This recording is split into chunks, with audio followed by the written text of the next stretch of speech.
conte des trois frères, extrait des contes de Biddle le Barde, est également rapporté dans l'ultime tome de la saga Harry Potter écrite par J.K. Rowling, Harry Potter et les reliques de la mort, au chapitre 22, intitulé Les reliques de la mort. Ce conte prête à interprétation. Un conte merveilleux met en scène un personnage principal dans un univers où la magie, le surnaturel, ne surprennent personne. Il est conçu suivant 5 temps majeurs. La situation initiale qui met en scène le conte, une introduction où apparaît le héros.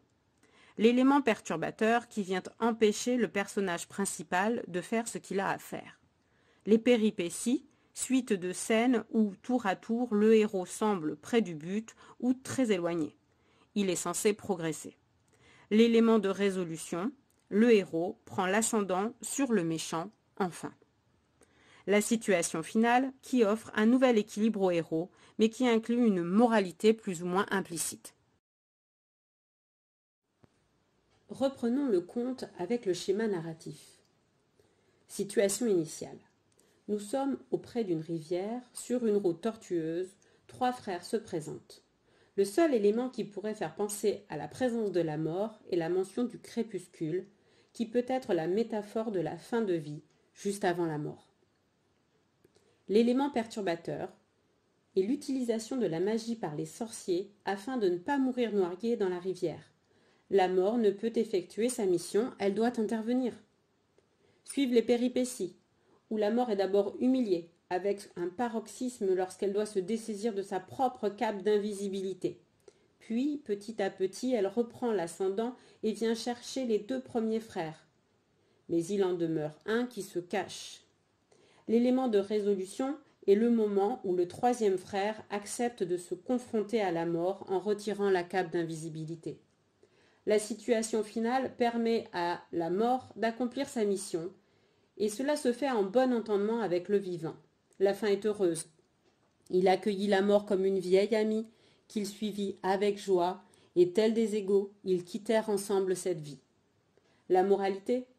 Une mort qui survient avec sérénité peut être bien acceptée. La présence d'un tel conte dans un ouvrage de contes merveilleux destiné aux jeunes sorciers s'expliquerait par la volonté de démontrer à ses enfants que la magie est une chose bien formidable, mais qu'elle ne peut empêcher l'inéluctable, la mort.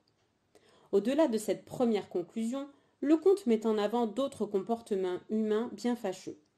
Celui du frère aîné, bagarreur, violent et revanchard, entraîne une intervention de la mort bien plus rapide que prévu, une mort violente de surcroît. Le comportement du second frère n'est pas moins insensé. Il n'accepte pas la mort, son travail, qu'il veut remettre en question. Ne pas accepter la mort des autres rend malheureux et conduit également, plus tôt que prévu, à la mort. Enfin, le bon comportement serait davantage celui du 3e frère, qui essaie de ne pas s'exposer inutilement à la mort, mais qui, le moment venu, peut se présenter à elle sereinement. Plus particulièrement, dans l'univers du roman Harry Potter et les reliques de la mort, ce conte doit rappeler aux jeunes héros, qui ont entre leurs mains un ouvrage reçu en héritage de Dumbledore après sa mort, que, bien que Dumbledore ait eu la réputation d'être le plus grand sorcier, que, bien qu'il ait possédé lui-même une des reliques de la mort, il n'a pas pu échapper à celle-ci.